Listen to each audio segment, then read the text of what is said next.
Red Sox 2013 World Series champions, and they come back with a few kids this year. I'm Kevin Dupont for Globe 10.0, here with Chad Finn. And Chad, every championship's got a blend of age and experience.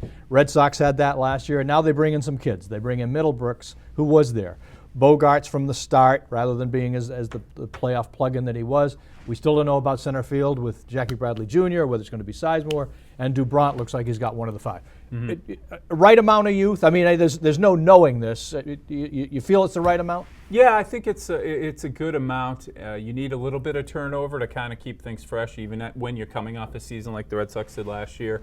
The bigger part of that, though, is it's high-quality, high-end youth. Bogarts is a consensus number 2 prospect in baseball. Middlebrooks is a guy who has played roughly a full season in the major leagues and has 30 home runs. And Bradley is a kid who we forget how little experience he had when he made the team last year. It's 61 games of AA experience, hadn't played in AAA yet. So they kind of rushed him a little bit. He's back on that normal path now. These are good, high-quality, promising players. It's not as if you're trying to shoehorn in a kid who belongs in Pawtucket. Yeah, and that said, we still don't know how we know how those other three shake out. We still don't know how the center field thing shakes out. What's your feeling at this point? I think you ride Sizemore till he falls apart. He looks like himself.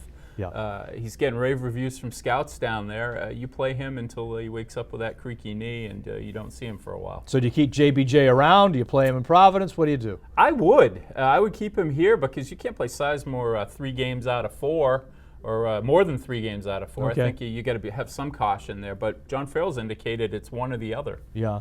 It appears that Charrington's hit this right on the nail, right? In terms of bringing him in, giving him not a lot of money. It's sort major league deal. So I don't think there's any way he goes to Pawtucket. He's going to use those bullets in the big leagues. Right, sort of a look-see here. But anyway, we start off here in very short order. Red Sox with some kids along the way. And in case you hadn't heard, David Ortiz got an extension too.